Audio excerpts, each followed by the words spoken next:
Right, so tifuna tikulandeni nonse ku maphunziro athu a nthawi ino tikuyang'ana chirombo chotuluka m'madzi part 1. So taona ndithu kumayambiriro ndithu chirombo choyamba, right, tinakhazikikapo almost maphunziro atatu, right, part 1 mpaka part 3.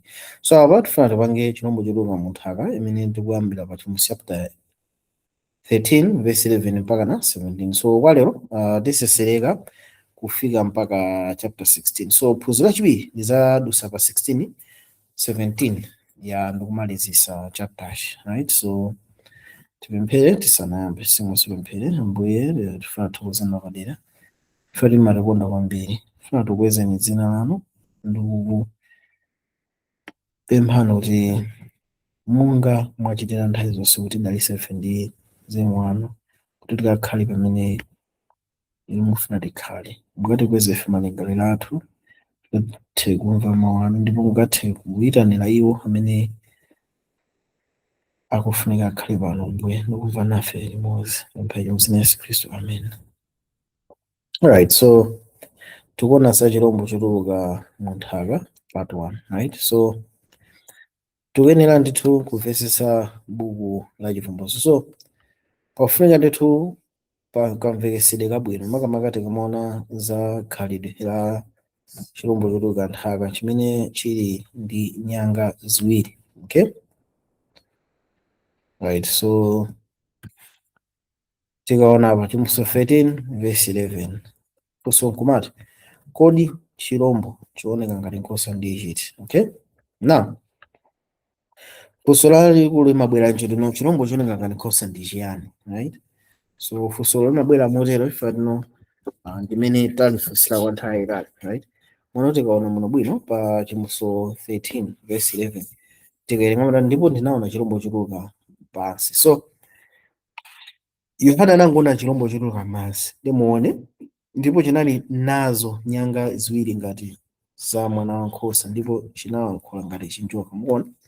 So Yohana angoona chirombo sakutoza kuti chioneka bwanji, koma chirombochi chikuoneka ngati chili ndi nyanga ziwiri ngati za nkhosa koma chikulankhula ngati chiyani, chinjoka. So anthu ambiri amangojambula chinkhosa china yake chakutchire mono chilungamo chake nchionera kuti chirombochi sichioneka ngati chani, nkhosa ya koma chini nyanga ziwiri ngati chani, ngati nkhosa. So tinaona kale mu chivumbulutso tikamaona chivumbulutso cha part 1, 2, 3 makamaka amene timaona za chinjoka ndi chirombo, right, part 1 mpaka 3 tinaona kuti according to Daniel chapter 7 uzabwera verse 17 verse 23 amatuza ifuna kuno 7 verse 17 23 amatuza ifuna kuno chirombo chimayimira yani, chimayimira ufumu, right? Daniel 7 no zirombo zinayizo ndi mafumu anayi, pamene verse 23 no chirombo chachinayi ndicho ufumu wachinayi ndipo chisiyana ndi maufumu enawo. So that no chirombo chimayimira yani, ufumu, okay? So chirombo chituluka pa nthakachi chikuyimira ufumu. So munga amene taonera nati no chirombo choyamba chinatuluka pa madzi, tinaona nati no madzi amayimira anthu, manenedwe, mitundu, right? So tanaona no mitundu ndi anthu ndi manenedwe amene akutchulira amene papa ndi anthu amene achokera ku Europe, Asia kumeneko komanso North Africa. So malo awo atatu awa, Africa, Europe, Asia ndi kumene kumatchedwa kuti ni madzi. Fati tikaona Babuloni anatuluka konko, ambiri ndi Aperesi anatuluka konko, right? Ahele anatuluka konko, Greek anatuluka konko, Rome, Europe zonse zituluka konko. So akamakamba kuti chirombo chituluka mu nthaka ndeti sichikufunika chikhale part of Europe, Africa or Asia, chifunika chituluke malo ena. Ufumu umene ufunika ukakhale kutulukira malo ena atsopano, okay, usati malo akale, right? So chirombo chiwani taona kuti chituluka malo atsopano, malo a new biblical world, okay? So tendipitirizeni, okay? Tikapanga contrast tikapita chimbuso chapter 17, okay? Chimbuso 17 ndimene itatiuzire ife kuti tikamvesese imene zililika. Chimbuso 17 verse 1 anati ndipo anadza mmodzi mwa angelo asanu ndi awiri akukhala nazo mbale zisanu ndi ziwiri nalankhula ndi ine nanena, idza kuno ndidzakuonetsa chisutso cha mkazi wachigololo wamkulu wakukhala pa madzi ambiri. So apa Yohana akutengedwa kuti akaone chiweruzo cha mzimayi ameneyo, mzimayi amene akutchedwa Babulo, amene akukwera payani pa chirombochi, right? Okay, tinaona kale study no chirombo chapa chimbo 17 ndi chomwechi chapa chimbo chapter 13. Okay, so mukaona verse ili akutiyana, ndipo ananditenga kumkanani kuchipululu mu uzimu, ndipo ndinaona mkazi ali kukhala pa chirombo chofiiritsa chodzala ndi mayina amwano, chakukhala nayo miyezi isanu ndi iwiri ndi nyanga khumi, right? So chirombo chichi ni miyezi isanu ndi iwiri ndi nyanga khumi. Okay, verse 9, ndati pano pali mtima wakukhala nayo nzeru. Miyezi isanu ndi iwiri ndiyo mapiri asanu ndi awiri amene mkazi akhalapo. So miyezi iyi ndi mapiri asanu ndi awiri. Komanso tikaona verse 15, ndipo ananena ndi ine, madziwo udaona uko akhala ku mkazi wachigololo ndi anthu ndi makamu ndi milomo ndi manenedwe, ndipo mkazi unamuona ndiye mudzi wakulu wochita ufumu pa dziko lonse. So mudzi wakulu ndi Babulo, right? Tikaona chipangano chakale, Babulo anali mzinda wolozeka, koma chipangano chatsopano Babulo ni mzinda kapena ndi zipembedzo zonse zimene zikulumikizana ndi chani, ndi maiko a dziko lapansi. Okay, mphamvu za maiko, right? So mkaziyo akukwera payani pa chirombochi, andi akuze fulu mkazi wakhala pa madzi ambiri. So mkazi wakhala pa madzi ambiri 1, mkazi wakhala pa mitu ya chiromboyo 2, right? Muona wenepe mkazi akukwezedwa ndi chirombo. So titapanga notice no pamene zipembedzo zitingazipeza tizipeza pali madzi ambiri. Zipembedzo largely zimene zikutuluka ku maderaso ati omwewa, kumano zipembedzo zikukhala ndi kukhala dziko lonse layani lapansi. Okay, so tinaona ndithu kuti chirombochi chapa 15 verse 11 sichikukhala malo amodzi ndi chirombo choyambachi. Chirombo choyambachi chikutuluka madzi, pamene chirombo chachiwiri chikutuluka mu nthaka. Okay, so ndithu muchimbusatu zofe pakhala maufumu awiri. Ufumu woyamba mmene uli kuti Rome imene inazasanduka yani Europe, right? Tinaona mmene mitu inayendera, inamba Assyria, inamba Egypt, Assyria, kenako ya Babulo, amiri ndi Aperezi, Ahireni, kenako Rome, kenako tinaona no mutu wachi number 7 ya ndi EU, right? Mitu 7, right? So kupano mbali nayi kufunika Kristo ufumu ina umene utakhale ndi mphamvu zambiri zoposa. Okay, kupano nkhani ndena kuti no chirombo chimenechi ndi nyanga ziwiri ngati nkhosa. So tifunika tikawerenge Bible no tikamakamba za nkhosa tokamba za ndani, chifukwa ati nyanga zili ngati chani za mwana wa nkhosa. Okay, so tikapita Chimbuso 5 verse 6 timuona so ufumu ina uwu ndi ufumu wa Kristu Yesu. Chimbuso 5 verse 6 ndi 10 akuti no, ndipo ndinaona pakati pa mipando pakati pa mpando wachifumu ndi zamoyo zinayi, ndi pakati pa akulu mwana wankhosa ali chilili ngati waphedwa, okhala nazo nyanga zisanu ndi ziwiri ndi maso asanu ndi awiri, ndiyo mizimu isanu ndi iwiri ya Mulungu yotumidwa ilowe m'dziko lonse. Verse 10, ndipo mudawayesa iwo ufumu ndi ansembe kwa Mulungu wathu, ndipo achita ufumu pa dziko. Mbona? So tikaona Chimbuso 5 verse yake 6 akuruza ifuna uno adawayesa. Okay, adawayesa iwo kuti akhale ngati ansembe. Anthuwo anayesa nthawi yakeyo pamene akuona mwana wankhosa woyima ngati chilili, okhala nayo nyanga zingati zisanu ndi ziwiri. Pakati pamenepo palinso chani, palinso maso asanu ndi awiri. Mukuona? So maso asanu ndi awiri ndi yani mizimu yake. Mwanjira Yesu Kristu azozedwa pa Pentecost, ndipo akutumiza moyo wake, mzimu wake kwa inu ndi ine, right? So mene ronda mzimu yake fito kukhala ufumu wake. So tikamona mwana wankhosa ali ndi nyanga 7, ndoti ni mphamvu yonse iyi apasidwa kwa iye. Mungamana pa Mateyu 28 verse 11, ndipo Yesu anadza nalankhula nawo nanena, mphamvu zonse zapasidwa kwa ine kumwamba ndi pa dziko lapansi paona. So mphamvu zonse zapasidwa kwa Yesu, mphamvu zimene zikuonesedwa muchilanji nyanga zimayembera yani mphamvu muone. Hebrews 4 yani ndipo kuwala kwake kuli ngati kunyezimira kwake kuli ngati kuwala, ndipo nali ndi nyanga zotuluka m'manja mwake, ndipo pamene pobisa mphamvu yake.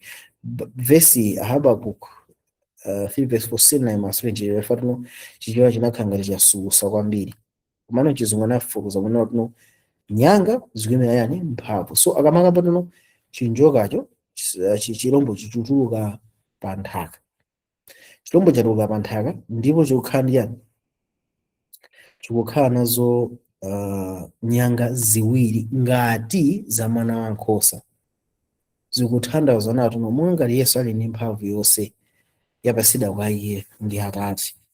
Chirombo ichichi tikamaona pa dziko lapansi chikukhala so ngati ni mphamvu yokhala ngati yofanana ndi ndani, ndi mwana wankhosa. Animona nati momwe ngati Yesu Khristu anapanga zozizwa kuzera mwa mzimu wake, chirombo ichichi chikukhala so ngati ndi mphamvu kukachita zotani, zozizwa.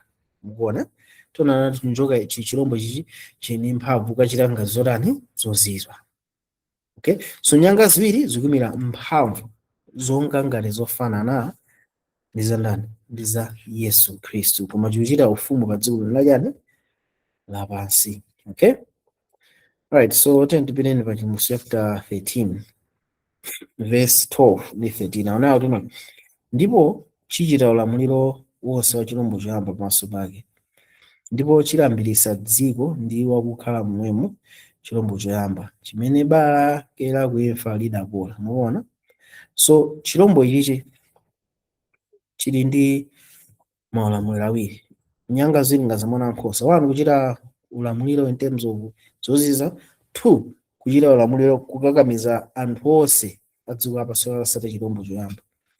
Okay, atichichita ulamuliro wonse wa chirombo. Mukuona pamene, ndipo chichita yani ulamuliro wonse wa chirombo choyamba. Tikamona chirombo choyamba tonanato chirombo choyambacho ndi chirombo chimene chituluka ku madzi, ulamuliro wake unali ku madzi. Okay, tikamona china Egypt, Assyria, Babylon, Middle Persia, Greece, Rome, EU, right, chirombo choyamba mphamvu zake nzimezo. So ichichi chirombo ichi chikutuluka pa nthaka chikuchita mphamvu yonse pamaso pake. Mwanjirena tikamona chirombo chachiwiri chimene tonaona ndi America. Okay, chirombo chachiwiri chifuna chikhale America. Okay, chifaya ndi mphamvu imene inatuluka outside of Europe, North Africa ndi Asia. Ndi mphamvu yokhala imene ini mphamvu yopanga arrival umenewo. So singakhale Russia, singakhale China, fading maiko akuti aku Europe and Asia. Okay, chifuna khale ufumu ina umene suli mbali ya umene kumene kukhala ndi mphamvu zofanana ndi zimene zinapanga Daudi ndi mafumu amene tatchulawa tina Babylon, Middle Persia, Greece, Rome, masisiwa muso. So ufumu umene utakhala yani America. Okay, so nyanga ziwiri ngati nkhosa. Nyanga yoyamba nditi chili ndi ulamuliro, mphamvu zofanana ndi chirombo chodani choyamba. Nyanga yachiwiri chitha kuchita zerani zozizwa, so mphamvu zake zili pawiri. Okay, right, so mukuona apa so 13 verse 12, ndipo chichita ulamuliro wonse wa chirombo choyamba pamaso pake. Lipirize, ndipo chilambirisa dziko ndi wakukhala momwemo chirombo choyamba, chimene bala lake lakuimfa lidapola. So mukuona amene pa, so chirombo chachiwiri chikupangisa tino dziko lonse lapansi likatembenuke likupembedza chirombo chirani choyamba. Okay, that's it. Ndipo chichita chizindikiro zazikulu kuti chitsitsa moto uchokera mwamba nugwe pa dziko pamaso pa anthu. Muona nyanga ziwiri, 1 mphamvu zofanana ndi chirombo choyamba, 2 mphamvu zofanana ndi Khristu amene anachita nani zozizwa. Okay, so tikaona apa mphamvu za chirombo choyamba ndipo mphamvu zochita zozizwa ndiyo nyanga ziwiri zofanana za nkhosa. Okay, so tikaona papa tifuna tizukute ndikuvesesa verse 12 ndi 13 bwinobwino. Okay, tikaona odu amakamba Bible kumadzi timakamba kuko North Africa, Europe and Asia. Uko ndi kumene kunatuluka maufumu aja china Egypt, Assyria, Greece, Rome, zinatuluka kuti kumeneko. Mapunda amenewo odu akamati chirombo chotuluka madzi tukamba ukoko. Mono chirombo chotuluka pa nthaka ndikuti sichikutulukira ku Europe, Asia, Africa. Chifuna chituluke malo ena atsopano. And ndithu 1776 America inapanga gain independence nthawi yake yabwinonso. Okay, so chirombo chimene akutuza fino chikulankhula ngati chinjoka. And tinaona bwinobwino ndithu chinjoka tikamakamba za chinjoka chimuso 12 verse 9 anatoza fiti chinjoka ndi nkhamba akale ndi ndyekesi ndiye Satana, right? Chimuso 13 tinawerenga kale sotengera kumapeto kuti no ndipo chinalankhula ngati chinjoka. So 1 chirombo chimene chachiwirichi chikulankhula ngati chinjoka. 2 verse 16 adiyani ndipo dziko linathandiza chimuso 12 chimuso 12 verse 16 funa tiwerenge akamati chinalankhula ngati chinjoka. Chimuso 12 verse 16 akuno ndipo dziko linathandiza mkazi ndi dziko linatsekula mkamwa mwake nilinameza madzi a mtsinje amene chinjoka chinalavula mkamwa mwake. Mubona amenepa.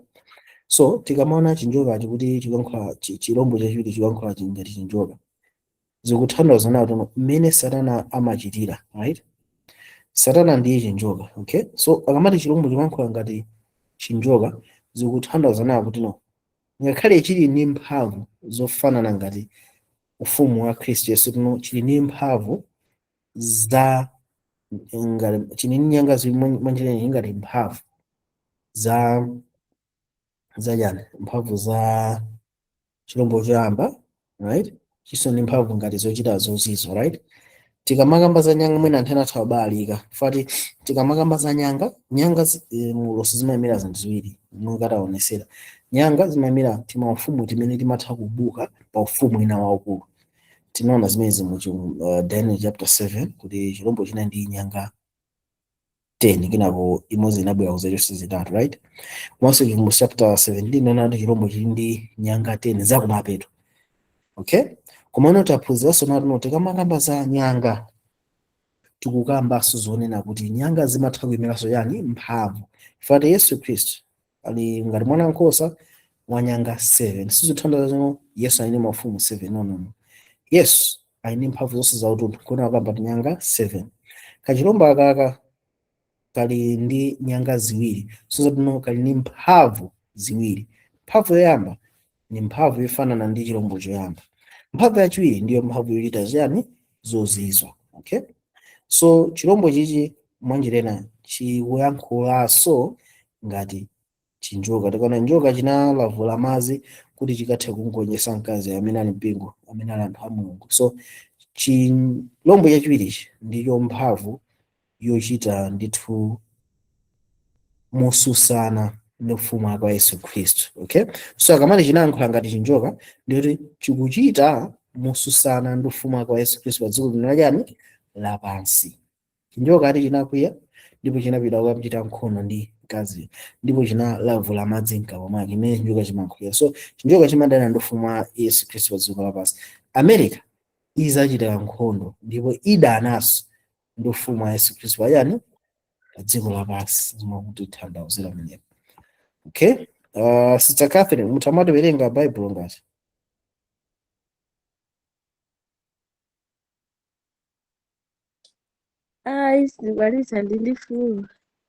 Oh, okay. All right, it's okay. All right.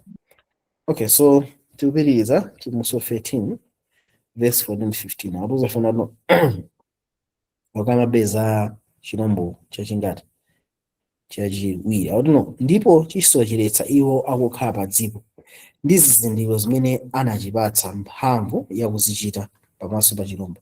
Ndikunena kwa iwo akukhala pa dziko kuti apange fano la chirombo chimene chinali nalo bala la lupanga ni chinakhalanso ndi moyo. Muona? So chirombo chimene chinakhala ndi bala la lupanga tanano ndi chirombo chimene chikupanga encompass mafumu onse amene Satana anagwiritsa ntchito kuchokera ku old world, kuchokera ku madzi. So chirombo choyamba ndi mafumu onse a Satana amene akaonetsedwa mu kamphindi kamodzi, right? Kuyambira Egypt ina ku Assyria, right? Nano Egypt nimene inatenga anthu a Mulungu dayika ku kapolo. Assyria nimene inanonga mafuko 10 a Israel kuti sanapezekenso. Kenako kunabwera Babuloni inatenga anthu ku kapolo amene ndi aperezi nawonso anayikanso malamulo awo ophinja atanthu asapemphere kwa ena aliyense koma kwa mfumuyo. Aheleni nawonso anabweranso zosokoneza zawo kuyika nkhumba mu kachisi, right? Kenako Rome ndimene inapha Yesu kuphaso atumwi, right? Kenako unaona kuti Rome ndimene inapatsidwa bala la kuimfa mu 476, okay? Mano ikubala likulu kupola mwangati mutu wa number 7 mwangati uli chani European Union mbona nkhaniche. So America ikamati ikupanga Maria fano la chirombocho ndi mene lafurukuza pamene America ikupanga fano la chirombo, mutu umene ukuyima pa chirombo ni mutu wachani wa EU. So America izapanga fano kapena izapanga malamulo ofanana ndi European Union. Ndio tinaona kale European Union malamulo ake mene alili ndio kukhima makamaka pa nkhani za munogona na khoka kazogona na khoka. So America ikaso malamulo ngati amene wakuti kumene kumende fano la chirombo ika malamulo ofanana ngati mene zimakhala kutiko Europe, okay? So tona tuno ndichonje ndithu ndipo anachipasa mphamvu, verse 15, ndipo anachipasa mphamvu yakupatsa fano la chirombo mpweya. So fano la chirombo ulifunira lipaside mpweya, kodi kupasa mpweya fano la chirombo ndi kuti chani? Ndi kuti malamulo akayikidwa, malamulo ambe kugwira ntchito, okay? Kutiso fano la chirombo lilankhule nilichite kuti onse osalilambira fano la chirombo aphedwe. Muona? So aliyense amene ati salambira fano la chirombo afunika atani? Afunika aphedwe. So mwanjira ina tonaona no fano la chirombo malamulo amene atakhala kuphinja kwambiri ku America. Koma noti kaona bwino tona chirombo choyamba chimene chikuyimirira ndi mutu wa number 7 mene Europe, right? Chirombo choyamba iziphinja maiko aku mene kuko, right? Pamene America iziphimba maiko amene sanali part of Europe, North Africa ndi Asia. America iziphimba kuseko, muona? So ndithu ndi coalition ya zirombo ziwiri, right? So malamulo tikamanga balemba la chirombo ndithu kamba malamulo amene akufanana ndi chirombo choyamba Europe, right? So chirombo chachiwiri cha America ndi imene chidakhala ngati kulimbana ndi maiko atsopano amene Bible nalibe, ngati china Malawi ndi maiko aku South America, ndera china Australia, achina North America, South America. America ikhala kulimbana ndi imene kuti no malamulo ake akafanane ndi Europe, okay? All right, brother Weddings, mukhoza matiwerengera Bible ngati?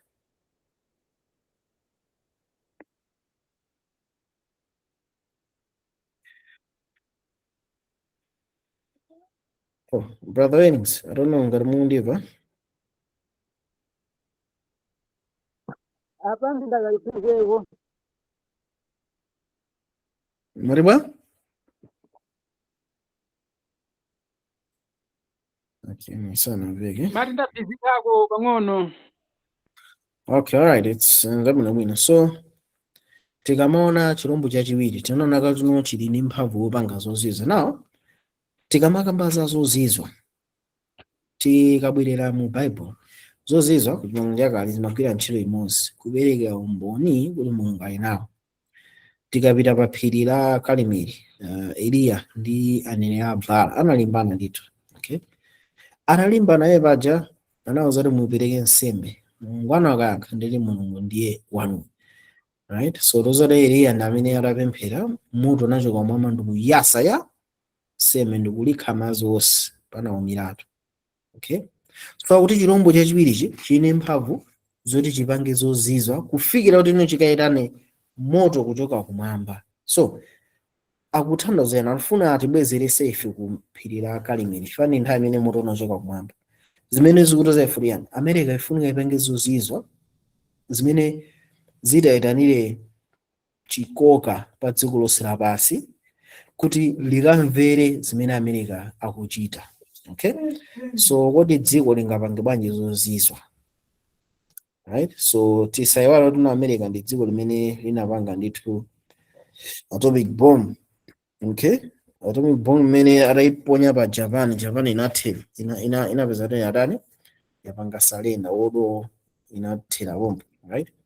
And tisayiwala kuti tikamaganiza za September 9/11 nkhani ni nkhani yovuta kwambiri kuimvesisa chifukwa kuti ndege zitagunda ma twin towers aja, ma twin towers osanagwa mwachangu, of which tikaona amene machitikira demolition amati control the demolition, akatenga building amayika mabomba pa foundation, akaphulisa foundation ndiye makhala ndi mapilala aja asuntha, ndi pilala ikangosuntha ku foundation yake ma co-pillars akangosuntha, right? Angolo ma co-pillars asuntha building yonse imagwa pansi. Building ngati imene inaombedwa mtunda ke mafulinga ngwe yaka kumene kwayakidwa kusati yeso kutani kwa zimene zimatha kuti no izizi ndithu zinayi zozizwa zimene anapanga ngati kuti zinayi zochitidwa kuyikidwa mkati mwa iwo. Okay, so pali ma documentary ambiri, ma video ambiri amene amafotokoza maosana khanga anachita kukonza okha, right? Mono nkhani na kuti zinthu zambiri zikuchitika kuchoka kwa America zimene zimakhanga zozizwa zimene America ikanena dziko lonse limatata umatsatira. Even in nthawi ya 2019 kuchitika coronavirus zinachitika motani, akangoti makosana pa basi tikuyika quarantine ban, dziko lapasala lavomera, akangoti aliyesa ndi mankhwala awa ngati siziteno musabwere kuno, aliyesenso amba kuyika ya mankhwala, ndi mankhwala ambiri akatemera anachoka kusoti kwa America. Anditoona kuti America ndithu ikuchita zozizwa fatino tikamakamba zozizwa tukamba zoti no zinthu zoti no zitapereke chikoka kuti anthu asakamvere zimene America kutani ikunena. Okay, so taona no chirombo chimene chikutuluka malo atsopano amene akutchedwa New World, malo amene ali ouma pa nthaka usati kumadzi. So ndi ufumu umene uli ndi mphamvu yayikulu kumalo atsopanowa chifukwa chani chili ndi nyanga ziwiri, nyanga yoyamba chili mphamvu zofanana ndi chirombo choyamba, iso ni mphamvu yochita zadani zozizwa. Okay, chikuyankhula ngati njoka mwanjenera ufumu umenewu ndionawo kuti ndi ufumu umene udalimbane kwambiri ndi ufumu wa Mulungu. Okay, ndipo chika fano la chirombo kapena chika malamulo ndi zichitochito zofanana ndi ku Europe, ndipo kuzera mu zozizwa zake chikwanirisa kunyenga dziko lonse lapansi kuti likatsate fano la chirombo, likatsate malamulo ofanana ndi yani ndi ku Europe. So chikwanirisa kuyika malamulo olimba kwambiri ku dziko latsopano ku New World. So tikamakamba za Old World kumadzi, tukamba za ku America, tukamba za ku North Africa, Europe, Asia, Old World. Okay, tikamakamba New World tukamba za ku Australia, rest of Africa, tukamba za North and South America. So kumene chirombo chachiwiri chitapange dominate kwambiri. Okay, so tikamapitiriza papa tikupita ku Msoferini 15 aduno ndipo anachipasa mphamvu yopasa fano la chirombo mpweya kuti fano la chirombo likankhule nilichite kuti onse osayambira fano la chirombo aphedwe. So ndithu zifikadi kumene kuti fano la chirombo amene ali malamulo ofanana ndi Europe, amene akhazikitsidwa ku Europe afanana ndi malamulo atakhazikitsidwa ku America, komanso America ikakamiza dziko lonse kuti asatere malamulo ati amene wawa. Okay, so tikamakamba za kuti anthu alambire fano la chirombo, anthu ambiri akanena ona ndeti zakhala lamulo la chipembedzo ona tionene pang'ono tikaona 1:29 verse 20 kuti yani ndipo David anati kwa khamu lonse, mulemekezeke tsono Yehova Mulungu wanu. Ndi khamu lonse linalemekeza Yehova Mulungu wawo wa makolo awo, nawerama nalambira Yehova ndi mfumu. Okay, so apapa akwamba tuno khamu lonse linawerama ndi kulambira Yehova komanso kulambira ndani mfumu. Tanipaseni a minute ngokonza zinthu zina zake.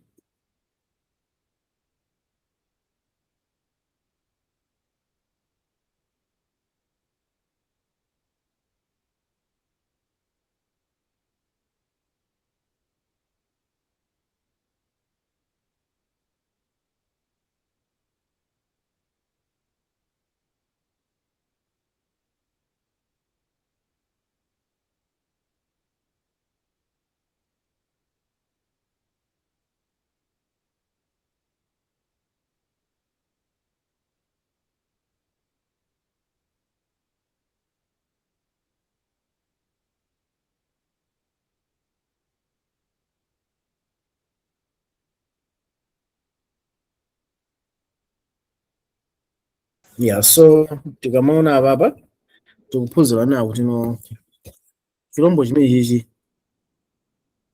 no anthu osalambira lemba la chirombo tsono zonawo kuti no tikamaona apapa akuti anthu analemekeza Yehova mwamukulu anthu nawerama nalambira Yehova. Okay, so anthu analambira Yehova nzomveka komano ata anthu analambiranso ndani mfumu. Kodi kulambira mfumu ndi yani? Anampasa ulemu umwenera ndani mfumu. Anawerama kulambira Yehova, anawerama mwanjira anapereka ulemu umwenera Mulungu mwangati Mulungu, komanso anapereka ulemu umwenera David mwangati David. So kupembeza sindikukhupira amamupembeza David ngati ndi Mulungu, no. Amamupembeza David munga ngati kumpasa ulemu ungati nani mfumu. So akamakamba zino kuti dziko lonse lapasi lambire fano la chirombo apo, kuti osalambira fano la chirombo aphedwe, sizothandizana tuno ndiyoti zidzakhala tuno lamulo limene lizakhala lokhuza chipembedzo.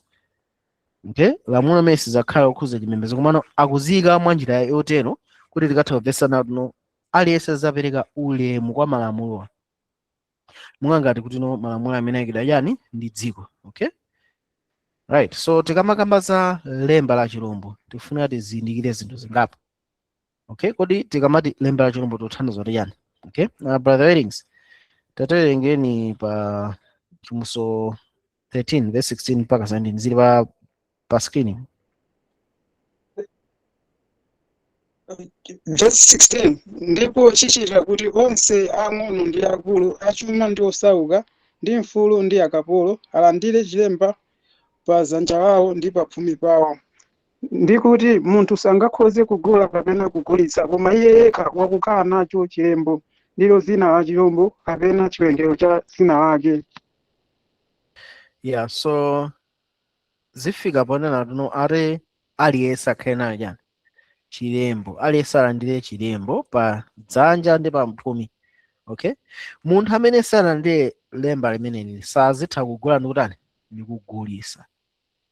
Okay, moyena nkhanije. So munthuyo amene azikatha kugulitsa azikhala ali nacho chilembocho pa dzanja ndi pa mphumi, kapena ali ndi dzina la chirombo, kapena ali ndi chiwerengero yani cha dzina. So pali zinthu zitatu: number of his name, mark of the beast ndi name of the beast. So dzina la chirombo, chiwerengero cha dzina la chirombo, komanso ndi cha chilembo pa dzanja ndi pa mphumi. So ufuna ukhale ndi one of these three. Ngati ulibe sizitha kugula ndi kutani ndi kugulitsa. Kono tikaunikira bwino bwino kuti timvetsetse za lemba la chirombo tifikako ku Chimuso 14 komano Chimuso 12 akutiza ife no mmene ufumu wa Khristu akhazikitsidwa pa dziko lapansi kwambiri Pentecost, right?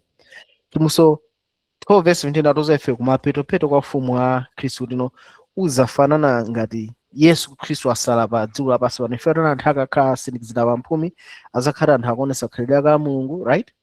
Chimuso 13 akutonesa ife muchisautso chosiriza kuti no chinjoka chatana chani chirombo kuti chikathane ndi ufumu wa Khristu pa dziko lapansi. And tikamamaliza Chimuso 13 ndi lemba la chirombo akana lakhazikitsidwa. Popita Chimuso 14 pamene tikuona no anthu a Mulungu aja 144,000 otsala mbewu aja atayima ndi Yesu Khristu akulalika mauthenga angati atatu mu nthawi ndi nyengo ya lemba la chani la chirombo. That's Chimuso 14. So kuti timvetsetse lemba la chirombo tifuna timvetsetse uthenga umene ukususana ndi lemba la chani la chirombo. So brother Weddings mutiwerengera apa Chimuso 14 verse 6 mpaka 7. Verse 6 ndipo ndinaona ngelo wina ali kuuluka pakati pa mlengalenga wakukhala nawo uthenga wabwino wosatha awulalikire kwa iwo akukhala pa dziko ndi kwa mtundu ndi anthu, ndi kunena ndi mawu akulu, opani Mulungu paseni ulemerero pakuti yafika nthawi ya chiweruziro cha, ndipo mulambireni iye amene analenga mmwamba ndi mtunda ndi nyanja ndi akasupe amadzi.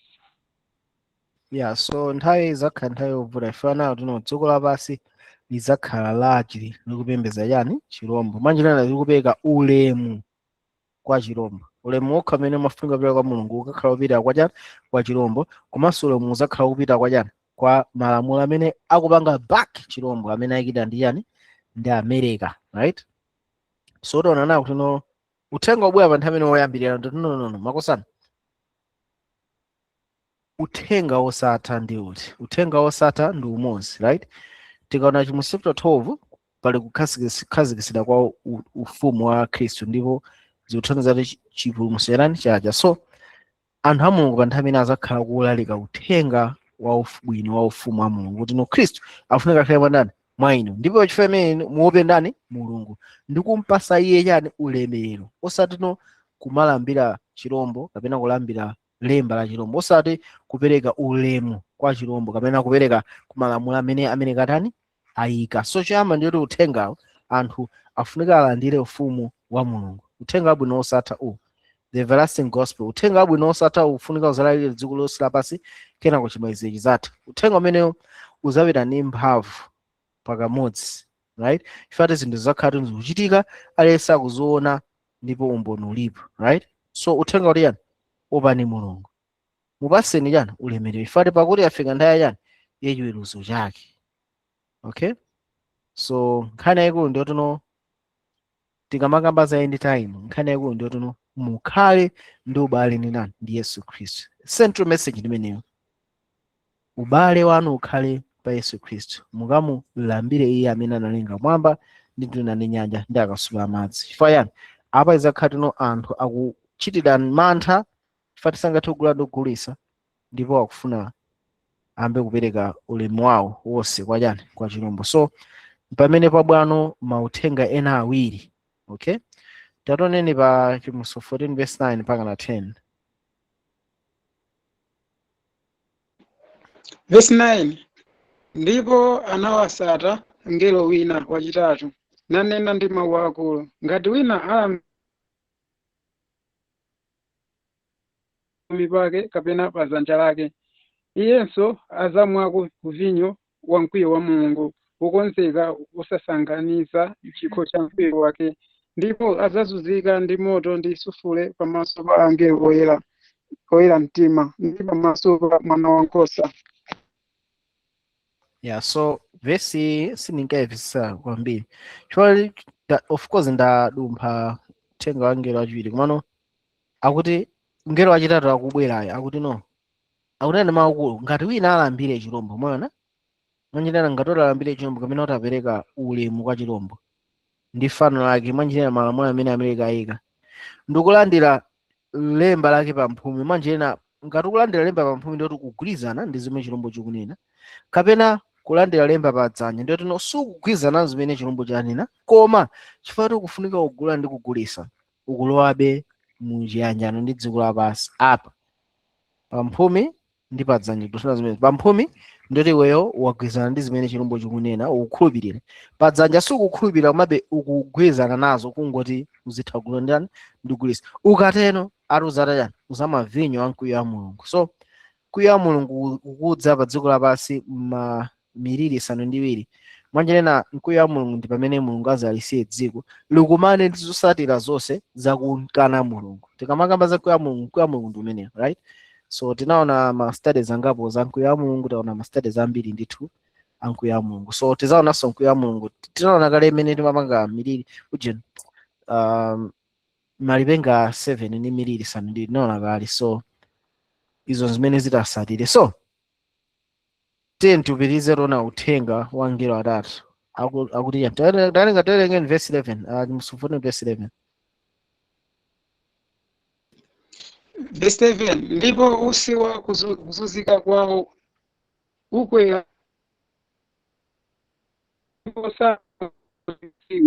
iwo akulambira chirombo ndi iye aliyense akalandira lemba pa dzanja lake.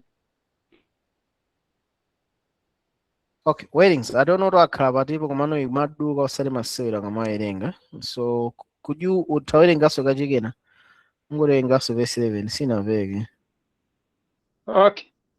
Ndipo usi wa kuzunzika kwawo ukwera ku nthawi za nthawi, ndipo sapuma usana ndi usiku, iwo akulambira chirombocho ndi fano lake, ndiye aliyense akalandira lemba la dzina lake.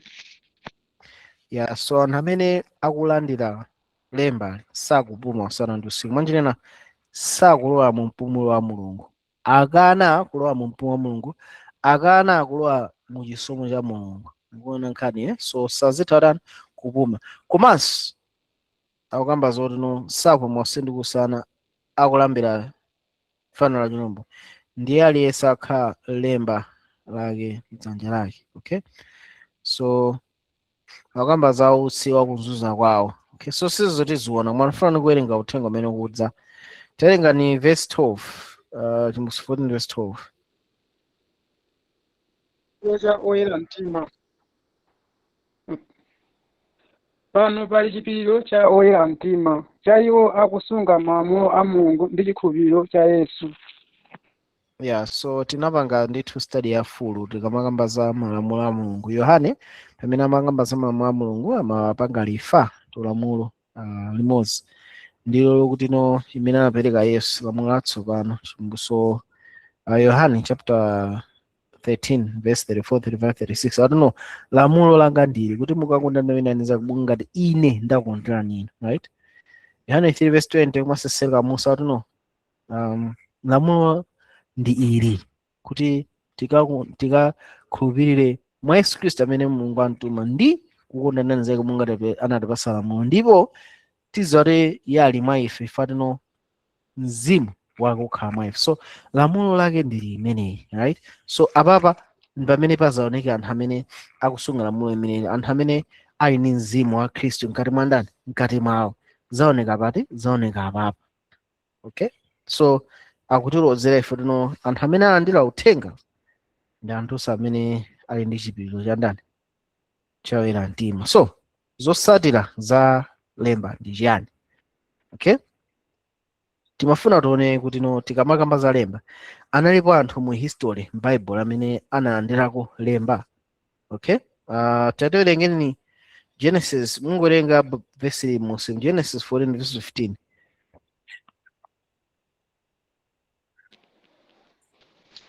Verse 15. Ndipo Yehova anati kwa iye, chifukwa chake aliyense amene azapha Kaini kuzabwezedwa kwa iye kasanu ndi kawiri.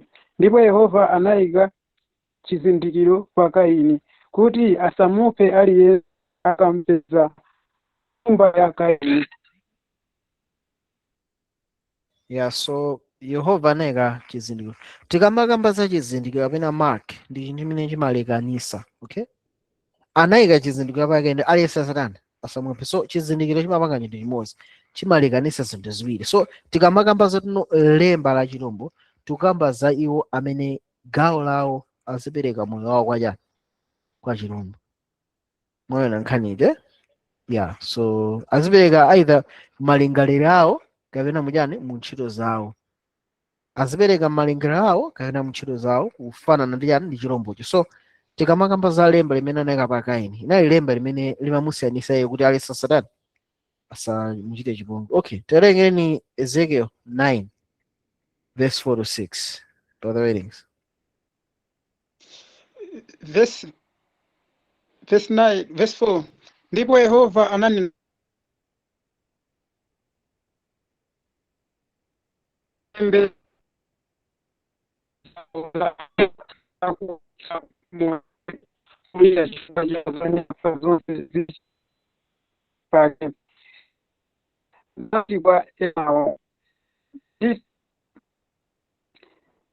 Bro, I don't know the makha but people kumano pakati pa muzi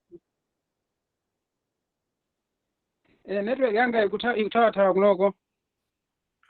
I don't know kuti makha chotani koma apo kumveka ndi paluma apa ndi okay apo bolani mthangambiraso verse 4 yomaseseka. Okay, verse 5. Nati kwa Esau, nditi kumva ine, pitani pakati pa muzi kunsata iyi ndi kukantha, maso anu asalekerere, musachite chifundo. 6. Iphaniro nkhalamba, mata ndi namwali,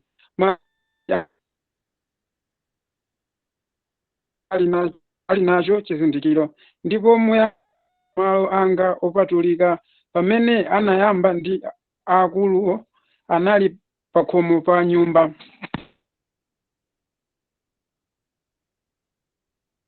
Yeah, so tikutaona kuti no adayika ndithu chizindikiro kuti pa chizindikiro chimenechi anthu amene alibe chizindikiro lani aphedwe. So chizindikiro chimachita zinthu ziwiri, kulekanisa pa iwo amene akufunika aphedwe ndi anthu amene akufunika lani akhale ndi moyo. So nthawi Ezekiel panali ndithu ulusi umene umakamba za chizindikiro. So mark kapena chizindikiro ndi chinthu chimene chimasiyanisa pakati pa anthu awiri. So mark of the beast ndi chinthu chimene chikusiyanisa magulu a anthu awiri pa dziko lapansi. Mark of the beast ndicho chikusiyanisa anthu amene asata zonena za chirombo, kuwasiyanisa ndi gulu la mulungu limene landira chizindikiro cha mulungu chimene chili kusindikizidwa kwa mzimu woyera, usati mu mzimu wokha ngati limene tili lero, kumanoko anthu amene zakhala kusindikizidwa kwa anthu a mulungu pamphumi pawo ndi mzimu kuti nosanga chimwenso m'malingaliro awo. So lemba la chirombo ufunika khale chinthu chetino nchionekeratu. Okay, so tikamakamba za chirombo taona kuti no chirombo ndi ufumu umene uli osusana ndi mulungu.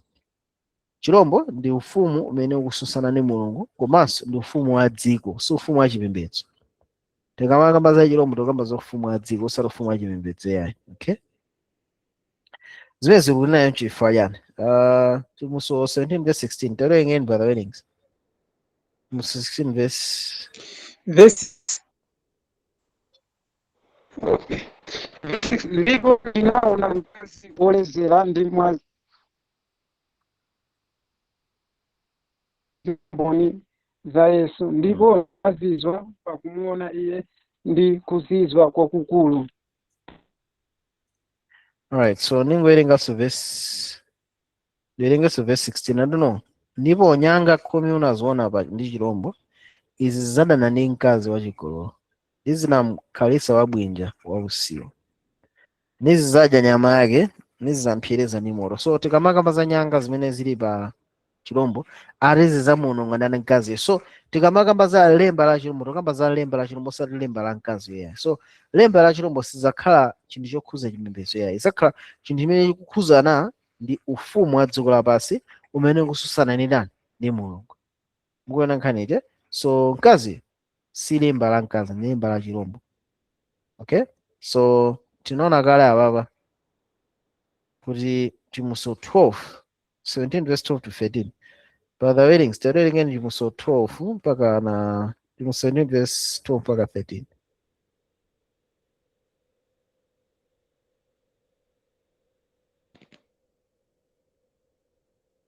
Ndipo nyanga khumi udaziona ndiwo mafumu khumi amene sanalandire ufumu, koma alandira ulamuliro ngati mafumu ola limodzi pamodzi ndi chirombo.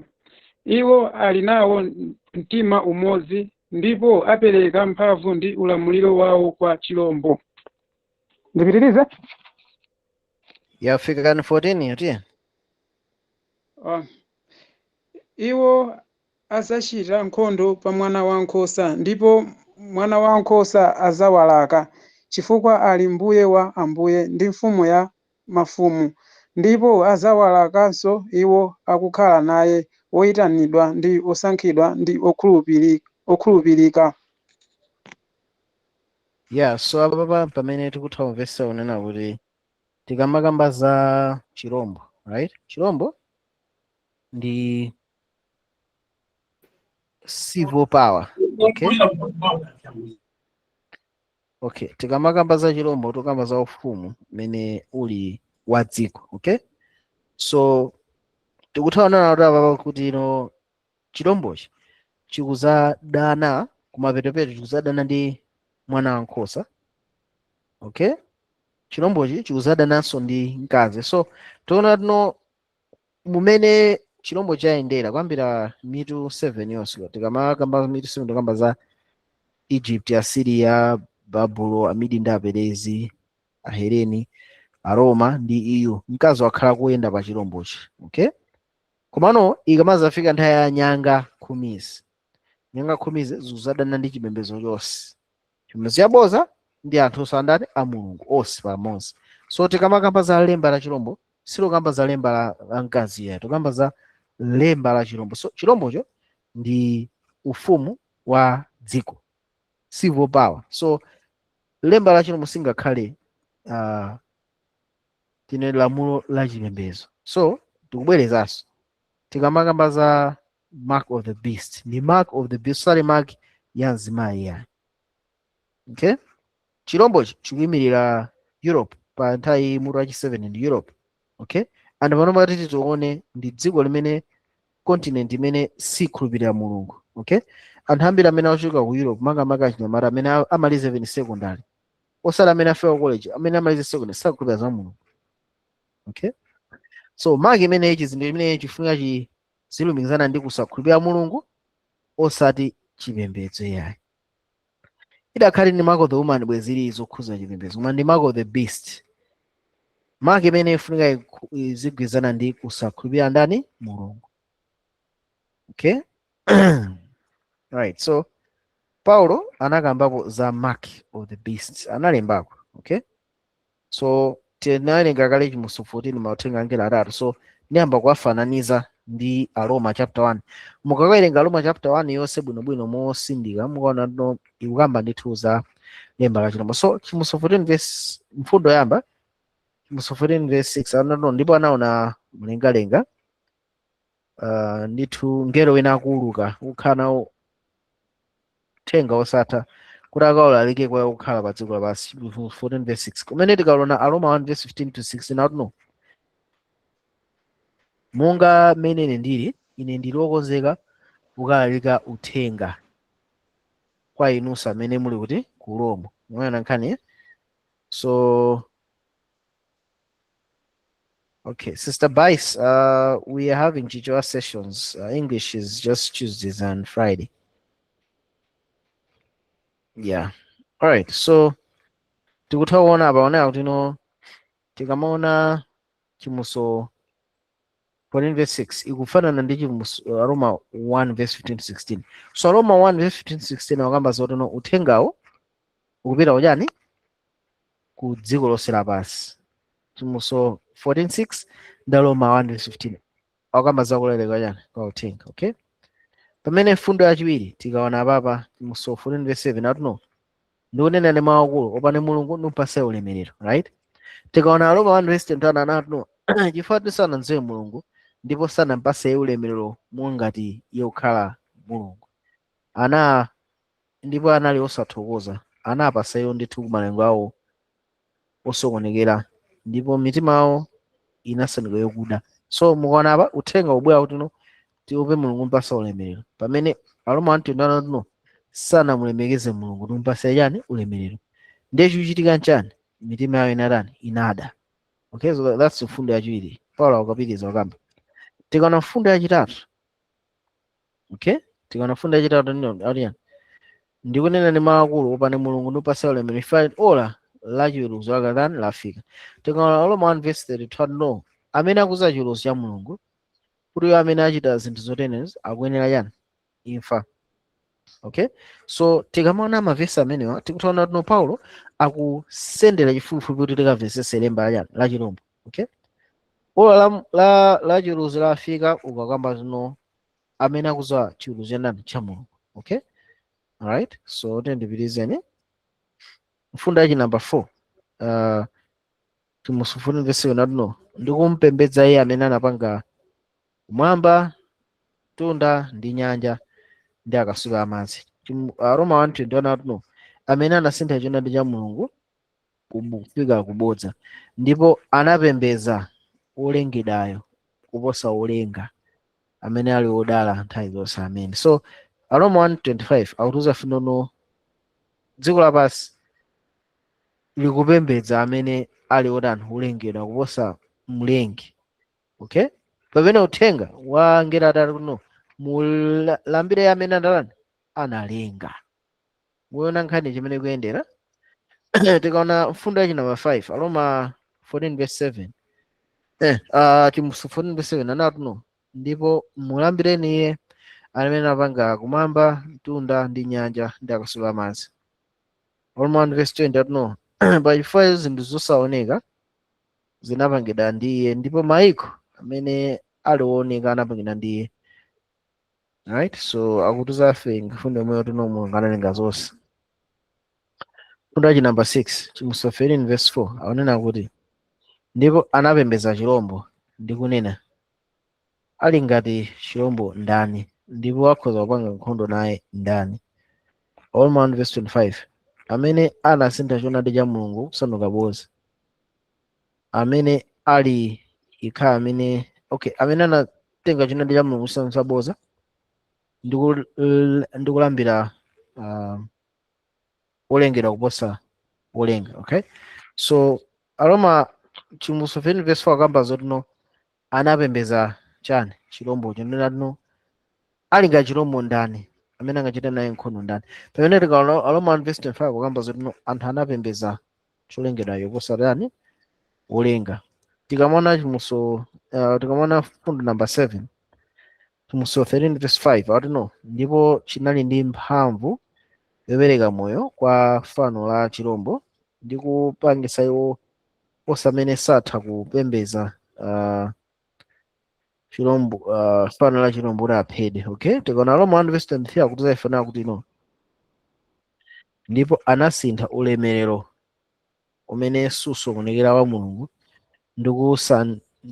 ndikusandutsa muzifanizo za munthu wonongekayo ndi kumbalame ndi zoyenda za miyendo folo ndi zinthu zokwawa. So anasintha ulemerero wa mulungu kusandutsa muchifanizo cha zinthu zotani zolakwika. So tikaona chimuso 15 mfundo kuti akupembedza yani lemba akupembedza fano la chirombo, amene salepembedza fano la chirombo akuphedwa.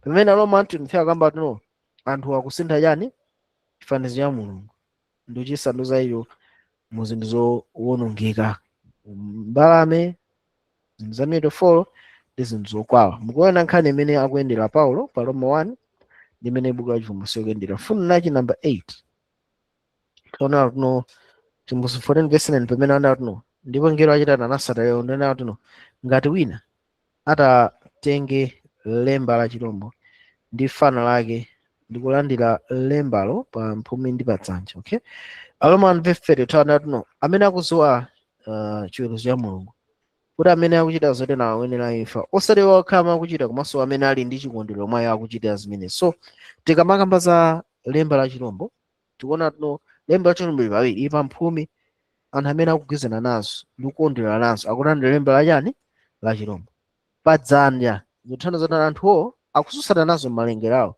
komano akugwizana nazobe akuzichita pa dzanja lawo.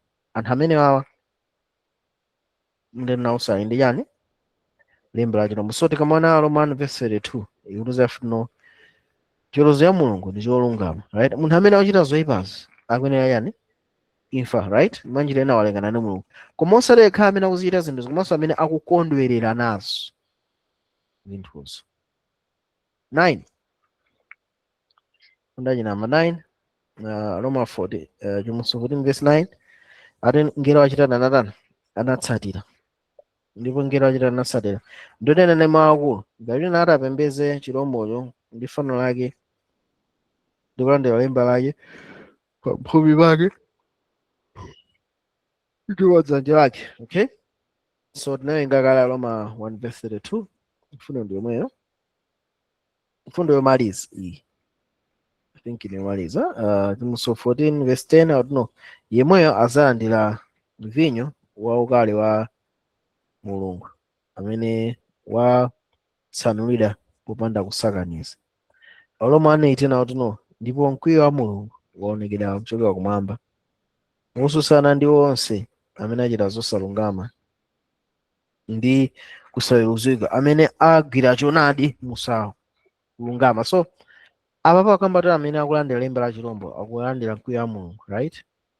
Pamene anthu amene akususana ndi choonadi ndi kuchigwirisisa mosalungama nawo salandira yani mkwiyo wa mulungu. So tiona Aroma chapter 1 ndi chimuso 13 ndi Aroma 1 chimuso 13 chimuso 14 ikukamba za mfundo imodzi zofanana, right?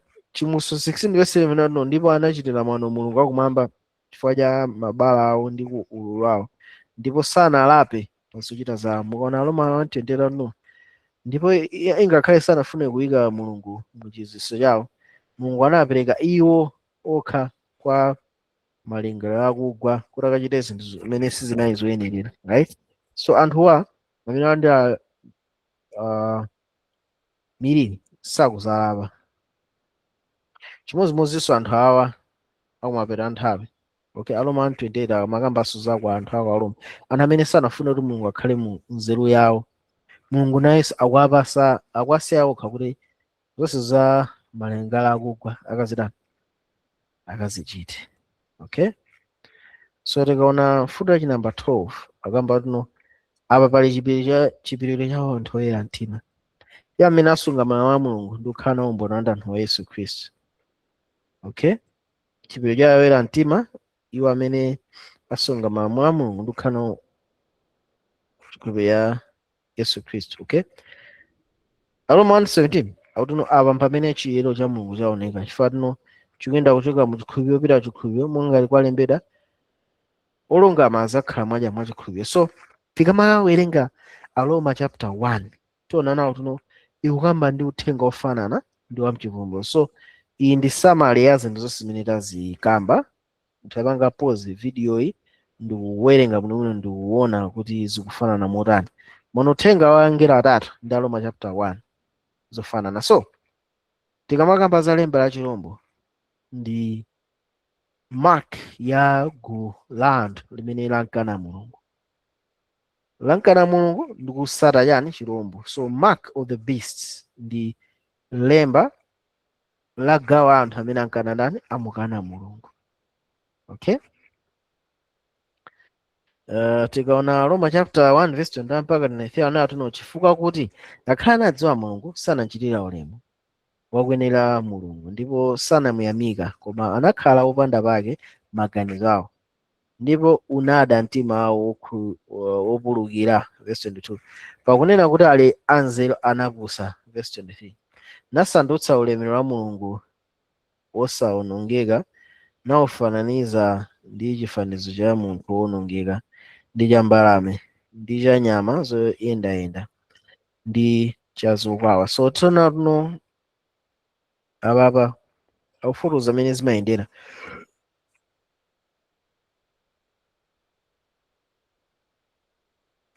Mulungu sakakamiza munthu iyayi. Mulungu iwe akamukana ndi kumususiratu Mulungu amakusiya, ndi makhala ngati akupereka wekha nzeru yako yokugwa imene akuitchatu reprobate mind. Okay, tikapitiriza verse 24 mpaka 25 pamene akubwera unati chifukwa chake Mulungu anawapereka iwo zilakolako za mitima yawo ku zonyansa, kuchitisana matupi awo wina ndi nzake za manyazi. Verse 25 ameneyo anasandutsa choonadi cha Mulungu chabodza napembedza natumikira cholengedwa ndi kusiya olengedwa, ndiye olemekeza ndi nthawi zonse. Amen. So chichitika nchani? Chizindikiro chakuti anthu awa ansiya Mulungu ndiye chani? Mulungu amapereka iwo kuzilakolako za mtima awo, kuchitisa matupi awo wina ndi nzake za manyazi. So zimachitika nchani? Ni mchitidwe ogona na amuna okhaokha, mchitidwe ogona na akazi okhaokha. Umeneyo ndi chizindikiro chomaliza kuti anthuwo amusiya ndani? Amusiya Mulungu. Okay, chizindikiro cha gulu la anthu oti amusiya ndani? Amusiya Mulungu ndi mchitidwe ogona na amuna okhaokha ndi akazi okhaokha. Right, verse 26 mpaka 27 Aroma 1:26-27 anaona chifukwa chachi Mulungu anapereka kwa iwo ku zilakolako za manyazi, pakuti ankhala akazi awo anasandutsa machitidwe awo achibadwire akhale machitidwe osalingana ndi chibadwire. Verse 27 chimodzimodzinso amuna anasiya machitidwe a chibadwire cha akazi natenthetsana ndi cholakalaka chawo wina ndi nzake.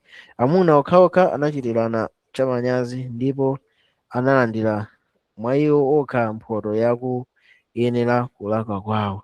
Mukuona? So iyi mark ya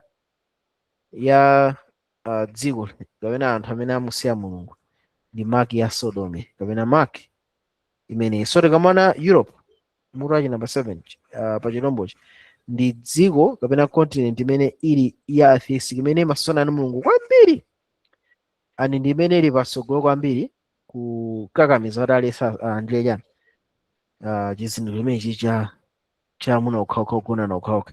EU aid maiko ambiri amene alandira EU aid amakakamizika kuti ayike malamulo amene wawa. Okay, so tikamaona America imene ili chilombo cha nyanga ziwiri ikamasata kuti ikapangisa anthu osakasate chilombo choyamba nayonso ikukakamizanso lemba limene la chilombo imene chizindikiro cha chilombo imene ili kuti no akasate ndithu agenda imene ya chitidwe ya amuna okhaokha kugonana okhaokha mukuona.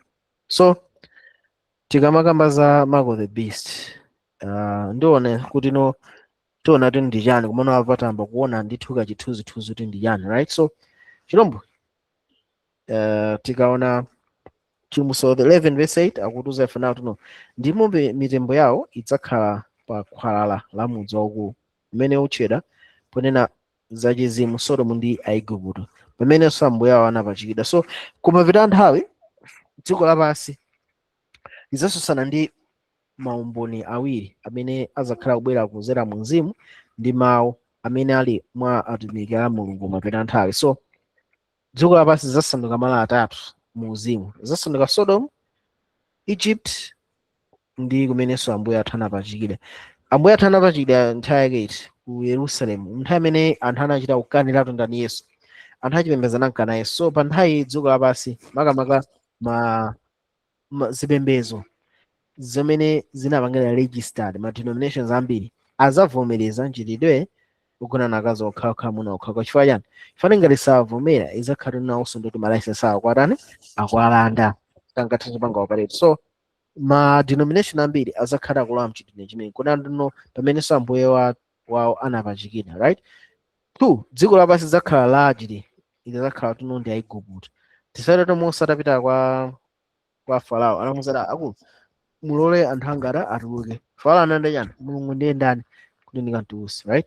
So Farao anakana kupanga knowledge kupezeka kwa Mulungu mwachina atheism imene, right? Sodom tikuza amene zimachitika ku Sodom anthu amagonana okhaokha amuna akazi okhaokha, right? So dziko lapansi lifikanso pati pamene popo. So kuchipembedzo dziko lapansi ndi mchitidwe. So zinthu zitatu zizofuna zakhale pa dziko lapansi. Okay, so Sodom ndithu titana tuno ndi chifanizo cha chiweruzo cha Mulungu kumapita nthawi. Okay, tikana Yuda 1 verse 7 akutuza ife nawo tuno monga Sodom ndi Gomora ndi midzi yakuzungulira potsatana nayo idadzipereka kudama ndi kusata zilakolako za chilendo, iyikidwa chitsanzo pakuchitidwa chilango cha moto wosatha. So tikamakamba za Sodom ndi Gomora, right, akuti ikuyikidwa ngati chitsanzo kutsatana nayo chani ati idadzipereka kudama, right, ndi kusata zilakolako za chilendo. So ati ikuyikidwa ngati yani chitsanzo pamene kulandira chilango cha moto wosatha, right? So tikaona moto uja unachita ntchito yake zotsatira zake zosatha, right? Fata Sodom mpaka lero kulibeko. Okay, so Sodom akupezekanso mu chivumbulutso kachikena tinawerenga kale pa Chimuso 11 verse 8 unena kuti no ndipo mitembo yawo idzakhala pa khwalala la mudzi waukulu umene ukutchedwa ponena za chizimu Sodom ndi Aigupto pamene ambuye wawo anapachikidwa. So Sodom akubweranso mapita nthawi mu ulosi kuti dziko lapansi lidzakhala ngati lili pa magawo atatu: Sodom, Aigupto komanso Yerusalemu mu chaka chimene Satana anakanidwa ndi achipembedzo, right? Komano Yesu anapereka ndithu ulosi umenewu kuti tikatha kumvesesa. Yesu anakamba ndithu mumveka bwino tikaona pa Luka 17:26 mpaka 29. Yesu ananena kuti no ndipo monga kunakhala masiku a Nowa momwemonso kudzakhalanso masiku a Mwana wa Munthu. Anadya, anamwa, anakwatira, anakwatiwa, kufikiranso tsiku lija Nowa analowa mchingalawa ndipo chinadza chigumula ndi chinawononga onsewo. Verse 28. Momwemonso kunakhala masiku a Loti. Anadya, anamwa, anagula, anagulitsa, anadzala anamanga nyumba. Verse 9. Koma tsiku limene Loti anatuluka Sodomu udavumba moto ndi sulfule zochokera mwamba ndipo zinawonongeka onse. So apapa akutiuza ife natuno pamene dziko lapansi likuyenda mapita nthawi izakhala ngati monga inayi nthawi ya Nowa monga nthawi ya Lot. Mwina nkhani. So dziko lapansi mapita nthawi izakhala ngati likufanana ndi m'bado wa nthawi ya Loti komanso m'bado wa nthawi ya ndani ya Nowa. Okay, so tikamaona nthawi ya Lot tinaona no mchitidwe umene unavuta kwambiri ni mchitidwe wogona na amuna okhaokha ndi akazi okhaokha. Mchitidwe ambiri umene unapangisa tino Sodoma kuwonongeka ndi umenewa. Okay, so tikamaona zofanana pakati pa Sodoma ndi uthenga wa angelo atatu tifuna tivesese ona tuno tikapita chivumbuluso pamakhala ndi thundo numero umene timaonera akatipasa thuzutu chivumbuluso timafuna pite ku pangano yakale tikavesera thuzutu zinagwisa ntchito motani akamati chirombo chachiwiri chita moto ochoka kumwamba osika pasi kodi America izatendesa moto ochoka kumwamba osika pasi ayi timapita ku pangano yakale kuti moto udasika pati unagwira ntchito yanji. Okay, moto unabwera nthawi ya Eliya. Okay, udabwera nthawi unapanganyani moto unapangisa anthu akazindikira kuti Mulungu ndiye ndani Yehova, right? So mapita nthawi chirombo chichipangisa moto ochoka kumwamba osika pasi sizoti no America izatendesa moto osika pasi. America izichita zinthu zoziya zizichita zinthu za technology izichita zinthu zapaderadera kachina AI kachani zimene zitayitane chidi cha anthu kuti akasatire zimene America akutani akunena. So fundo yofunika kwambiri muchimusi mmene utino tikaona chithunzithunzi mu chivumbuluso tifuna tichivese chinthu choti chikuti chani kenako tikachivesa okay ichi chikutene tikachipeze mu chipangano chakale kuti chinagwira ntchito bwanji kenako tichipase maso atsopano a chipangano chatsopano kuchimasulira. Okay, so tifuna tivesese kagwiritsidwe ntchito ka zizindikiro mu chipangano chani chakale, right? So tikaona apapa uthenga wa angelo atatu. Okay, ndiwerenga nditi zibwerenga pang'ono kuti tikavesese. So ndiwerenga yonse kenako tikatha tiyamba kubwereza aso mwawerenga pang'ono kuti tikavesese no uthenga wa angelo atatu ugwizana bwanji ndi lemba la chirombo chifukwa tino lemba la chirombo loyuida mu chimusi chapter 13 sanandozoti ndi chani koma pamene andifunsa ndikulalika mu chimusi 14 akuti fotokoza lemba la chirombo ndi chani. Okay, tintonena chimusi 14 verse 9 mpaka na 11 akuti no ndipo ndipo anawatsata ngelo wina wachitatu nanena ndi mawu akulu ngati wina alambira chirombo ndi fano lake nalandira lemba pa phumi pake kapena pa dzanja lake iyenso adzamwa vinyo wa mkwiyo wa Mulungu wokonzeka usanganizika chikho cha mkwiyo wake ndipo adzazunzika ndi moto ndi sulfule pamaso pa angelo oyera pamaso pa angelo ndi oyera mtima ndi pamaso pa Mwana Wankhosa. Verse 11. Okay, pamene mafuna werenga ndipo adzazunzika ndi moto ndi sulfule pamaso pa angelo oyera mtima ndi pamaso pa Mwana Wankhosa. Mafuna werenga choncho. Okay, verse 11. ndipo utsi wakuzunza kwawo kwawo ukwera ku nthawi za nthawi ndipo sapuma usana ndi usiku iwo akulambira chirombo ndi fano lake ndiye aliyense akalandira lemba ndi dzina lake. Okay, so apo atifotokozera uthenga wa angelo atatu. So tifuna tayambe kuona kuti no kodi ni nthawi itiyo tikaona Bible nthawi imene kunagwa moto wa sulfuri khoza kuwa kuti uzafuna no ndipo utsi wakuzunza kwawo ukwera ku nthawi za yani za nthawi. Ona menepe pa verse 10 akuti uzafuna no azunzika ndi moto ndi sulfuri. So tikaona chithunzithunzi zimene tione kuti pangano chakale chinagwisa ntchito nthawi yake itiyo ni nthawi ya Sodomu ndi Gomora basi. Tione Genesis 19:24 ndipo Yehova anavumbisa pa Sodomu ndi Gomora miyala ya sulfuri ndi moto kutuluka kwa Mulungu kumwamba. Mwena nkhani. So tikamakamba za lemba la chirombo likugwizana ndi kugwesedwa kwa moto wa sulfuri pa anthu amene asunga lemba la chirombo komano zimene zinachitikapo nthawi zinachitika nthawi ya Sodomu ndi Gomora pamene moto wa sulfuri unagwa ndipo moto wa sulfuri uragwa chinachita yani utsi unambara kukwera. Abrahamu anachitaona utsura ukwera. So lemba la chirombo likulimbikitsa uthenga umene ukususana ndi mchitidwe wa amuna ogonana okhaokha kapena akazi ogonana okhaokha. Imene ndi imene nkhani izavute kumapita nthawi ni nkhani imene maiko azakakamizidwa otarani ayike makamaka maiko ngati achina malo yanowa azakakamizira kuti ayike chinthu chimene kuti chani kuti azilandira edi ndalama azakakamizika kuti avomereze zimenezi. So tinaona tuno azalandira moto wa sufuli pamaso pa ndani pa angelo oyera mtima ndi pamaso pa mwana wankhosa. Tinawerenga vesi imene, right? So tiye tioneni ku Genesis kuti kunapita ndani.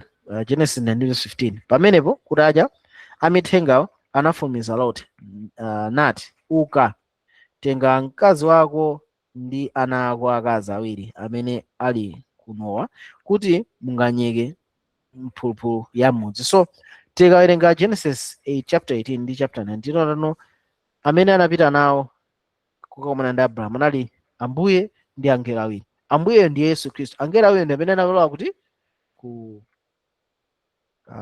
Sodom. So akamati azazida ndi moto wa sufuli pamaso pa mwana wankhosa ndi pa angelo oyera mtima zikutibwezeresanso ife kuti tibwererenso kuti ku Sodom ndi Gomora kuti tikapezera okay moto wa sufuli kugwa, ambuye amene ali mwana wankhosa amene ali Yesu ndi angelo ndi amene anali present pa nthawi imeneyi. Mukuona nkhani ija imene ikuyendera ndipo utsi wa kuzunza kwawo ukwera ku nthawi za nthawi ndipo sapuma usana ndi usiku iwo akulambira chirombo ndi fano lake ndiye aliyense akalandira lemba la dzina lake. Chimuso 14:11, right? Tikaona papa Genesis 19:28 ndipo anayang'anira ku Sodomu ndi ku Gomora ndi ku dziko lonse la chigwa ndipo anapenya. Taona anitu utsi wa dzikolo unakwera monga utsi wa ng'anjo. Mwana amene so utsi, the smoke of the furnace, utsi unakwera kuti ku Sodomu ndi Gomora. Koma kamba za anthu amene akulanda lemba la chirombo nawonso utsi kutani ukuchitika ndithu. Mwana nkhanizo. So titawvesa nawo tuno zinthuzi zikufanana. Yuda 1:17 atuza kale, Yuda 1:7 atuza kale tuno Sodomu Gomora kuonongeka wake unaonongeka ngati chisanzo. Okay, so Sodomu Gomora naye ngati chisanzo koma pita nthawi zitani zibwezereso daso. Yesu anakamba choncho kuti mapita nthawi yapasi pano azakhala ngati Sodomu ndi yani ndi Gomora. Unaona? So titana tuno tikamaona zinthu zimenezi uthenga wa angelo atatu umene ukulalikira ndi 144,000 ukulozera ife kwa chani kwa moto ndi sufule pamaso pa angelo komanso utsiwo ukukwera ndipo chilango cha wafotokoza Yuda ndi chosatha. Mwanjirena moto uchita ntchito yake ndipo zosata zake zosabwerezeka. So ndithu uthenga wa angelo atatu ukutilozera ife kuti ku Sodom. Mwanjirena titha kufotokoza tuno tikamakamba za lemba la chirombo tikukamba za lemba la Europe atheism, lemba la kusatira kusakhulupirira Mulungu mene chimene chimasatira munthu akataya Mulungu ndi chani nkhani za LGBTI. Tikamaona anthu ambiri ma atheist mukamakangana kuti makhulupirira Mulungu kapena ayi chimene chimasatira nichotera mazamba kususana nanu pa nkhani yawo kwati kuti no amuna okhawa kwatire akazi okhawa kwatire muzapange discuss ni munthu amene amasusana ndi Mulungu kulibe ne muzambe kumfusira amuna okhawa kwatire akazi akuuza kuti ine ndimakhulupirira amuna akazi okhawa laisita kwatire amene akufunira lemba la chirombo. Mwana nkhani. So izi zofunira zikakamizidwe and zikakamizidwa ndi zakhala lemba la chirombo. So tinaona kuti no Chimuso 14:7 ndioneka kale amene sapuma usana ndi usiku. Okay, tikaona Hebrew 3:19 out no ndipo adawalumbira ayani kuti asalowe mpumulo wake. Verse 19 si awo okay ndipo tiona kuti sanakhuza kulowa chifukwa kusakhulupirira. So tikamakamba za mpumulo ana Israeli anakanika kulowa mpumulo ifayani sanakhulupirire. Anthu awa sapuma usiku ndi usana ifayani sanakhulupirire uthenga wa Mulungu. Okay, so Sodom afunika abwerezereso liti lero. Tikamana Ezekiel chapter 16:49 ndi 4:50 akamba tuno toona ine nali ndithu tchimo la mkulu wako Sodom kuzikuza kudya mopirira muyezo ndi kuchuluka kungokhala labada munali zinayi mwa iye ndi ana ake, ndipo sanalimbise dzanja la iwo osauka kapena anali wausiwa, ndipo anali ozikuza, ndipo anachita zonyansa pamaso panga, ndipo ine nachosa monga ndinaonera. Mwaona? So tchimo la Sodomu, kuzikuza, kukhala ndi chakudya mozaza, kukhala ndithu alabada opanda chochita, osalabada anthu osauka, komanso kuchita zonyansa. So zinthu zitatu zi5 ndi zimene zikubwerezedwa panopa kwambiri, zikubwerezedwa kwambiri panopa. Okay, tikaona chipangano chakale panali malamulo ena amene Mulungu anayika, amene tikawunikira bwinobwino tiona nawo kuti no anali ndithu panali malamulo ambiri amene Mulungu anayika kwa ana Israeli, right? Komano tikaona tchimo ilili ndi tchimo ine Mulungu anayika kuti ndi chinyansa kapena abomination. So ndinapanga series yayikulu, ndipanga tag kumapeto kwa ulalikiro, maso ndikaso mu description. Series imeneyo tinkangowunikira za nkhani imene ya Sodomu. Okay, so ndipanga tag, mutha kuyionera series yo fani naika ma arguments onse fanino pala anthu amene amayika ndithu ma argument kuti ayi Mulungu amavomereza ntchito imeneyo, anthu amagwiritsa ntchito Bible. So amagwiritsa ntchito achina Ruth, amagwiritsa ntchito achina David, amagwiritsa ntchito Yesu. Kuona kuti izi zili Bible, komanso ndinapanga series yonse yathunthu ndikuona ndithu kuti no movement imeneyi kuchokera patipo. So naona zonse, komano tikamakamba za mchitidwe umenewu kodi Levitico akuti chani? Levitico 18:22 no usamagonana ndi mwamuna monga amagonana ndi mkazi, nchonyansa ichi. So kwa Mulungu inali abomination, right? So tikamana Genesis, Mulungu anayika mwamuna ndi mkazi. Yes, pobwera anakamba kuti ukale ndipo mwamuna ndi mkazi, right? Genesis 19:25. Paul luso akambaso chimozimozi la mchitidwe umenewu ndi wosatira iwo amene ataya Mulungu, right? And tikaona Levitico 20:13 akamba tuno munthu akagona ndi mwamuna nzake monga amagonana ndi mkazi achita chonyansa onse awiri, awaphe ndithu mwazi wawo ukhale payo. So awa anali malamulo monga amene analipo ku chipangano chakale, munthu amene anthu anali pansi pa chilamulo. Okay, komano pamene tachoka pansi pa chilamulo tikutaona kuti design ya Mulungu angakhale mu Edeni inayo tuno ukwati ndi pakati pa mwamuna ndi mkazi.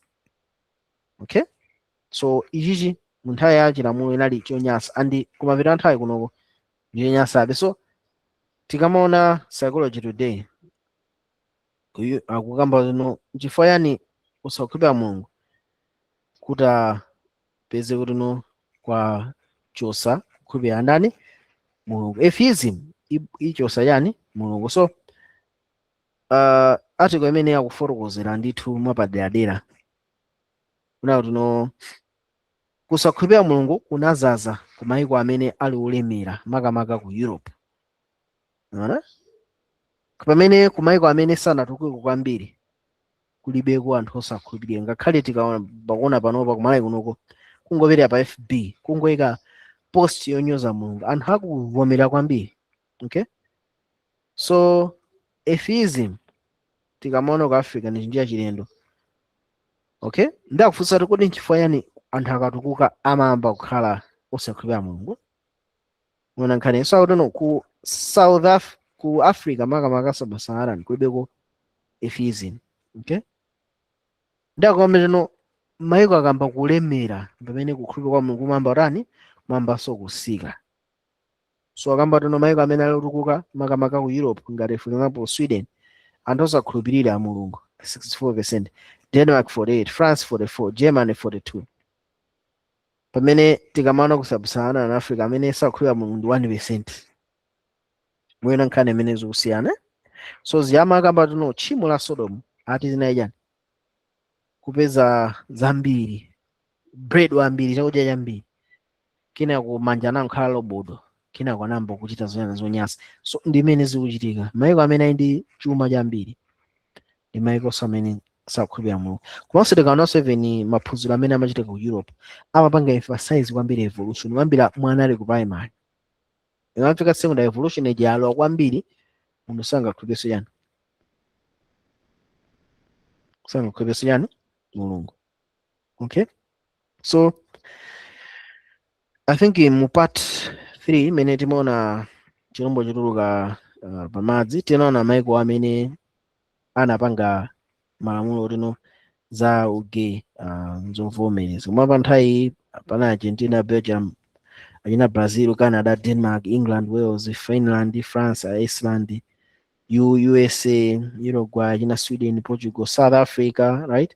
So ni maiko ambiri amene anavomereza chitidwe umenewu utatha kukwatirana, pamene kwina maiko awa ndamene anavomereza kupata kukhala ubale wa mage, right? Ndachina Cyprus, Czech, achina yes sindingathe kuwatchula so kumana ndamene anavomereza okay apa takhala maubale amage sizoti amanga yayi. Okay, so chotsatira cha atheism ndi chani? Chotsatira chosakhulupirira mulungu ndi chani? Chotsatira ndi chichi, umapanga society kapena gulu la anthu limene silingakhulupirire ndani? Mulungu. One, maphunziro amasintha, maphunziro amayikapo atheism, amayika evolution kwambiri anali ku Nazareth, right? So zimene zopangisa ku Europe kukhale ndithu evolution yambiri. Even tikamabwera ku malamulo amene akukhudza dziko, ma legal standards, atheism ndiyo yapanga dominate. Sungaike mavesi ngati ku Europe kungoyika mavesi, kungoyika Levitical 18:22 ichi kapena kuyika Roma chapter 1 mu mshopu yako atha kusumira. Uwona malamulo amasintha. Psychological standard ngati ku Europe ana amakhala achani? Aboma. Ana samakhala akuya ku Europe kumeneko. Okay, even moral standard zinthu ngati kuchosa mimba, kugona na amuna okhaokha, kumupha munthu, mese killing, kuti sindikuva bwino basi ndikangochosa moyo wanga, Canada zimavomereza zimenezo. Even kaganizidwe ka banja kuti no ukwati ogona na okhaokha, ngugona na basi one night stand, kutha kwa kwati zonsezi zimakhala zasinthiratu. Okay, so even moyo umasintha, chimene chimakhalapo nchiti tingosaka ndalama mpaka zerandi zamwalire. So mukachosa mulungu pamalo chinasemerani chimasintha. So tikamaona Time magazine inayika ndithu mamagazini chani amaphusha kwambiri agenda imeneyi. Okay, and tikamaona Supreme Court ya ku America inavomeranso zimenezi imene imati 2015 years nthawi ya Obama. Okay, so US ambassador Denmark anakwatira mamuna anzake. Okay, so chifukwa imene ichi ma church nawusamba kuti kugonjera. Tikamona mpingo wa ku Netherlands atikuna zikhazikitsa okha ukhale malo amtendere kwa anthu achani LGBT, ndiyoti akabwera anthu amenewa atha kukabatiza, atha kumakhalanso ma elders, madikoni, sizoti awachotsa yayi. Muona, and tikaona ifeni ngati ku America ku Texas Zimbabwe anagwada pansi ndikupempha kuti mamuna anzake atani amukwatire, ndipo ati akhristos anazuka ndikuomba m'manja kuti chachitike nchachani chabwino. Unaona, so even abusa awa ananena no yes adakavomera kuti I think inalakwitsa pa nkhani yachani yamage abusa amene akutero. Unaona, so ndithu ili ndi 2015 nthawi imene America inasintha ndithu malamulo ake ndikuvomereza. So tikamaona zizindikiro za lemba la chirombo akufunika zikhala malamulo amene anakhazikitsidwa ndi chirombo ndi Europe mutu wachina pa 7, and zikufunika zikhale zinthu zimene zidakakamizidwe ndi chani ndi America imene iteke fano la chani la chirombo. Okay, and chikufunika chikhale chinthu chotino ndichotsatira cha kususana ndi nani ndi mulungu, chotsatira cha kususana ndi ufumu wa ndani wa mulungu, chimene chili atheism. Unaona, so think ma step amene alipo tizaona next lesson. Kodi ndi ma step ati amene tsiku lapasi titatenge pamene tikusendera kuti tikaone ndithu lemba lachani la chirombo. So next lesson tizaona lemba la chirombo, dzina la chirombo ndi chiwerengero cha chirombo imene tizakhale nayo next week. Pa nthawi ino ndikhulupirira tuno tipemphere kuti Mulungu akadalitse komwe tachitako ndi kuti akakhale nafe tiseke maso pemphero. Ambuye tingofuna tuthokoze mapadera ife achisomo chimene mwayika pa ife, pemphani mukapitize kudalitsa uthengawo, mukapitize kudalitsa amene akumvera ndipo mukakwezeke inu nthawi zonse mu dzina la Yesu Khristu pemphera, amen.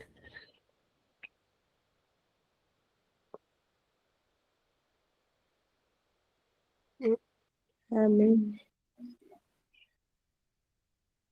Amen.